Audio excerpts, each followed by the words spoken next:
तुम्हाला काम करतानाच मरायची इच्छा होईल. जर तुमचं काम तुमच्या क्रिएटिव्हिटीतून, तुमच्या प्रेमातून, तुमच्या निष्ठेतून अभिव्यक्त होत असेल, मग तुम्हाला इच्छा होईल. जसं ते म्हणतात ना, तुम्हाला मरतानाही काम करत राहावं असं वाटेल. तुम्ही म्हणाल मी कधीच रिटायर होणार नाही, कारण हे काम नाहीये, हे प्रेम आहे, हे प्रेम आहे. जर तुम्हाला 80 वर्षाचं कुणी भेटलं आणि तो म्हणतोय की त्याला भूतकाळात एक गोष्ट बदलायची आहे आणि ती म्हणजे त्यानं जर कमी काम केलं असतं तर असा तर तो माणूस आहे.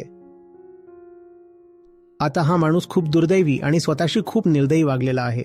हा तो माणूस आहे ज्यानं काम फक्त सामाजिक मंजुरीसाठी किंवा घरगुती दबावाखाली किंवा नकळत इच्छेसाठी केलं आहे. त्यानं त्या कारणांसाठी काम केलं आहे आणि म्हणूनच आता सरके शेवटी आयुष्याच्या संध्याकाळी आता त्याला पश्चाताप होतोय.